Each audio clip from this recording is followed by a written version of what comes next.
வணக்கம் நண்பர்களே. இன்னைக்கு நம்முடைய பதிவில் தொடர்ந்து எதை பற்றி பார்க்க போகிறோன்னா, வருவதையே முன்கூட்டி சொல்லக்கூடிய ஒரு சக்தி வாய்ந்த மலைக்கோவிலை பற்றி தான் இந்த வீடியோவில் பார்க்க போகிறோம். இந்த பதிவில் பார்த்தீங்கன்னா, இந்த கோவிலில் இருக்கக்கூடிய உத்தரவு பெட்டியில் வைக்கப்பட்டுள்ள பொருள் பார்த்தீங்கன்னா பல மாற்றங்களை ஏற்படுத்தி இருக்குதுங்க. அதை பற்றிய ஒரு தெளிவான பதிவு தான் இந்த வீடியோவில் பார்க்க போகிறோம். இந்த வீடியோ உங்களுக்கு பயனுள்ள தகவல்கள் நிறைந்ததாக இருக்கும். அதனால் வீடியோவை எந்த இடத்துலையுமே ஸ்கிப் பண்ணாமல் பாருங்கள். இது போன்ற சுவாரஸ்யமான பதிவுகளை தெரிஞ்சுக்கொள்ள மறக்காமல் உற்சாக நியூஸ் சேனலை சப்ஸ்கிரைப் பண்ணிக்கோங்க. லைக் பண்ணுங்கள், ஷேர் பண்ணுங்கள், கமெண்ட் பண்ணுங்கள். வாங்க வீடியோக்குள்ளே போகலாம். இந்த பதிவில் பார்த்தீங்கன்னா ஒரு நிகழ்வு குறித்து இந்த உலகம் அறியும் முன்னாடியே சொல்லக்கூடிய ஒரு சக்தி வாய்ந்த மலை தாங்க சிவன் கோவில். சிந்தையடிக்கு நம்ம சும்மா இருப்பது திறன் அரிதுன்னு சொல்லுவாங்க. பஞ்சபூதங்களே பார்த்தீங்கன்னா சக்தியை உணர்ந்து சித்தத்தை அடக்கி செயற்கரிய செயல்களை வென்றவர்கள் தான் நம்ம சித்தர்கள்னு சொல்லுவாங்க. அந்த வகையை சேர்ந்த சித்தர்களை ஒருவராக இருக்கக்கூடிய சிவவாக்கியார் பார்த்தீங்கன்னா சித்தர் பூஜித்த மலை தாங்க சிவன் மலையுமே.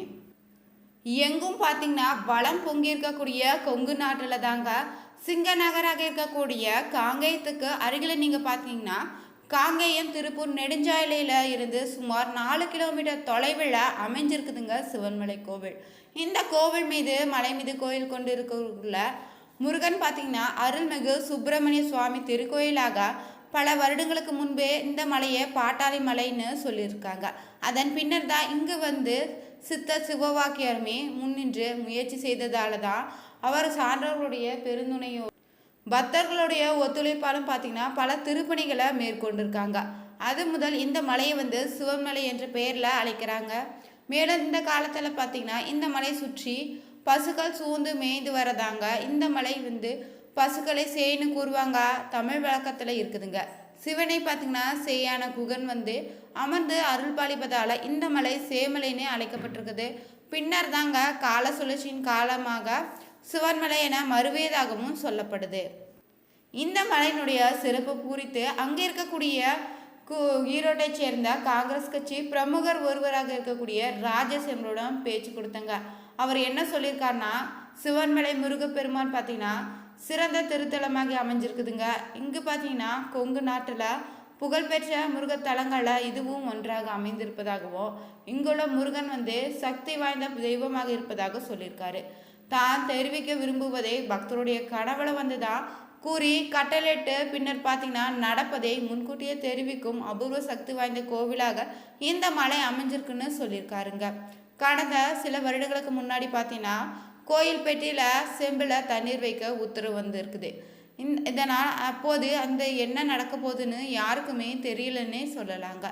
ஆனால் நீங்கள் சில நாட்களிலே தமிழகத்தில் பார்த்தீங்கன்னா மக்களுடைய மனங்களை மாறாத வடுவாய் ஏற்படுத்திய ஒரு பேரழிவு தாங்க சுனாமி வந்திருக்கு. இதனால் பார்த்தீங்கன்னா அப்பாவி மக்கள் பலருமே உயிரை பழி வாங்கிட்டுருச்சுங்க. அப்போது தாங்க இந்த பெட்டியில் இருக்கக்கூடிய பொருளுக்கு மதிப்பு இன்னும் அதிகமானுச்சுன்னே சொல்லலாங்க. அடுத்ததாக உத்தரவு பெட்டியில் என்ன பொருள் வைத்து பூஜை செய்தாங்க தெரியுமா? மஞ்சள் வைத்து பூஜை செய்திருக்காங்க. முன்பு பார்த்தீங்கன்னா காற்றில் சும்மா கிடந்த மஞ்சள் கூட தங்கத்தின் விலையை விட தற்போது அதிக அளவுக்கு மார்க்கெட்டில் விற்பனையாகி வருதுங்க.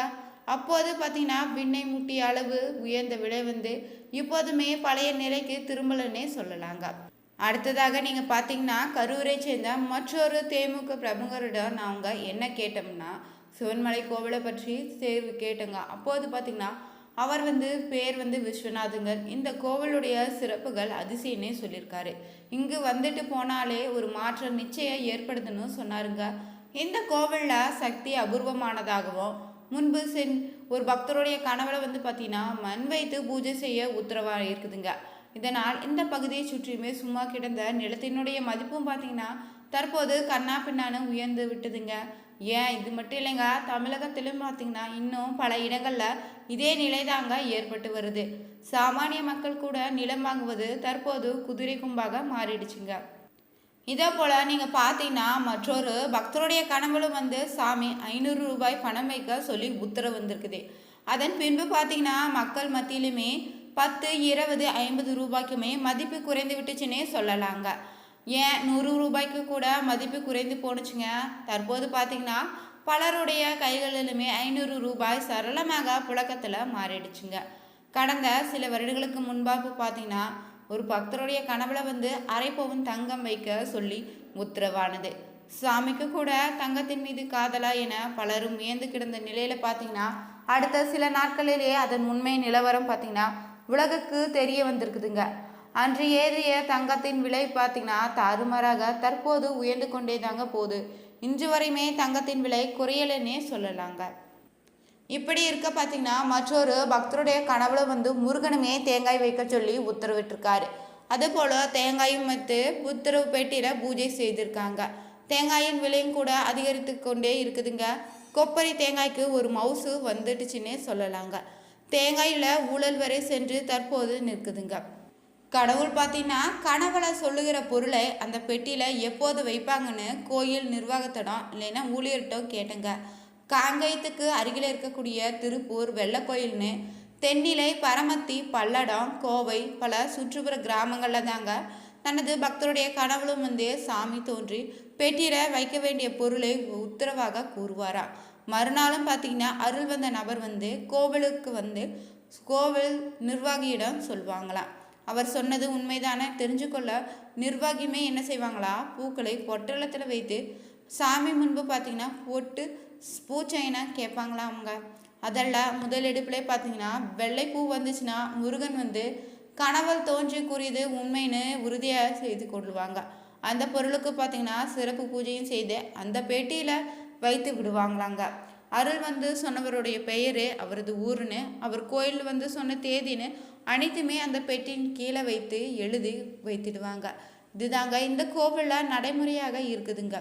திருப்பூர் மாவட்டத்தில் பார்த்தீங்கன்னா காங்கேயத்துக்கு அடுத்து இருக்கக்கூடிய சிவன்மலை சுப்பிரமணிய சுவாமி கோவில் அருணகிரிநாதர பாடல்கள் பாடப்படுறதுங்க. சிவன்மலை கோவிலில் பார்த்தீங்கன்னா சிறப்புகளே பிரசித்தி பெற்றது தாங்க ஆண்டவனுடைய உத்தரவு பெட்டிங்க.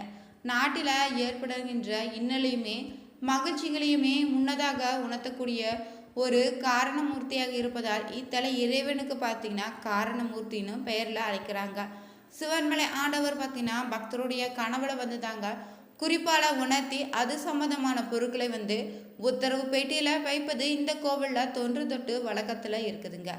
பக்தர் பார்த்தீங்கன்னா கனவுல தோன்றிய பொருளை பக்தர்கள் கொண்டு வந்தாங்கன்னா மேற்படி பார்த்தீங்கன்னா பொருளை உத்தரவு பெட்டியில் வைக்கலாமா என சுவாமியிடம் அர்ச்சகர்கள் பார்த்தீங்கன்னா வெள்ளை மற்றும் சிவப்பு பூ வைத்து உத்தரவு கேட்பாங்களா.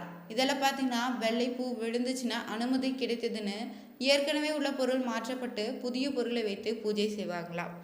இதுவரையுமே இங்கு பார்த்தீங்கன்னா ஆண்டவன் உத்தரவு பெட்டியில் மண், துப்பாக்கி, ஏற்கலப்பைன்னு, ரூபாய் நோட்டு புத்தகம், சைக்கிள், அரிசி, மஞ்சள், இளநீர்னு, தங்கம், சர்க்கரை, கணக்கு நோட்டு, பூமாலை, ருத்ராட்சம், இளநீர்னு பல்வேறு பொருட்களை வைத்து பூஜை செய்யப்பட்டிருக்குதுங்க. அவ்வாறு பூஜை செய்த பொருள் பார்த்தீங்கன்னா சமுதாயத்தில் ஏதோ ஒரு தாக்கத்தை ஏற்படுத்தி வந்திருக்குது. கடந்த பார்த்தீங்கன்னா டிசம்பர் 17ஆம் தேதி வைத்த திருவோட்டில் விபூதி ருத்ராட்சம் வைத்து பூஜை செய்திருக்காங்க. கடந்த மாதம் பார்த்தீங்கன்னா 25ஆம் தேதி வைக்கல் வைத்து பூஜையும் செய்யப்பட்டிருக்குதுங்க. இந்த நிலையில் இருக்கையில் பார்த்தீங்கன்னா திருப்பூர் மாவட்டத்தில் தாங்க காங்கேயத்தில் ஆரத்தெழு பகுதியை சேர்ந்த தங்கவேல் என்ற பக்தருடைய கனவுல கற்பூரமும் பிரம்பும் வைக்க உத்தரவாயிருக்குது. இதையடுத்து பார்த்தீங்கன்னா அன்று முதல் ஆண்டவர் உத்தரவு பெட்டியில் கற்பூரமும் பிரம்பும் வைத்து பூஜை செய்யப்படுதுங்க. இதை பற்றி நாங்கள் கோவில் சிவாச்சாரியிடம் கேட்டபோது சிவன்மலை ஆண்டவர் உத்தரவு பெட்டியில் எந்த பொருள் வைத்து பூஜை செய்யப்படுதோ அந்த பொருள் பார்த்தீங்கன்னா சமுதாயத்தில் ஏதாவது ஒரு வகையில் தாக்கத்தை ஏற்படுத்துன்னு சொல்லியிருக்காரு. இவற்றினுடைய தாக்கம் பார்த்தீங்கன்னா இனிவரும் காலங்களில் நாம் தெரிஞ்சுக்கலாங்க. ஜோதிட சாஸ்திரத்தின்படி நீங்கள் பார்த்தீங்கன்னா ஜனனகால ஜாதகத்தில் செவ்வாய் சுப வலிமை பெற்றவர்களும் செவ்வாய் கிரகத்தில் ஆட்சி பெற்றவங்களும் பார்த்தீங்கன்னா நீங்கள் கருங்காலி மாலையை பயன்படுத்தலாங்க. இது உங்களுக்கு அதிகப்படியான நன்மைகளை ஏற்படுத்துங்க. கருங்காலி மரக்கட்டையில் செய்த பொருட்களாக இருக்கக்கூடிய மாலை, பிரேஸ்லெட், மோதிரம் போன்றவங்க மேஷம், ரிஷிகம், மிதுன ராசிகள் மற்றும் சில நட்சத்திரங்களை பிறந்தவங்க பண்ணிங்கன்னா மிகப்பெரிய மாற்றத்தை ஏற்படுத்துங்க. இது பார்த்தீங்கன்னா உங்களுக்கு இருக்கக்கூடிய அனைத்து தோஷங்களையும் விளக்குங்க. தொழில் இடத்துல நீங்கள் வைத்து பயன்படுத்துவதன் மூலம் பார்த்தீங்கன்னா தொழிலில் நல்ல முன்னேற்றம் ஏற்படும். அது மட்டும் இல்லைங்க, லாபமும் அதிகமாக கிடைக்குங்க. எதிரிகளால் இருந்த தொல்லைகளிலிருந்து நீங்கள் விடுபடுவீங்க.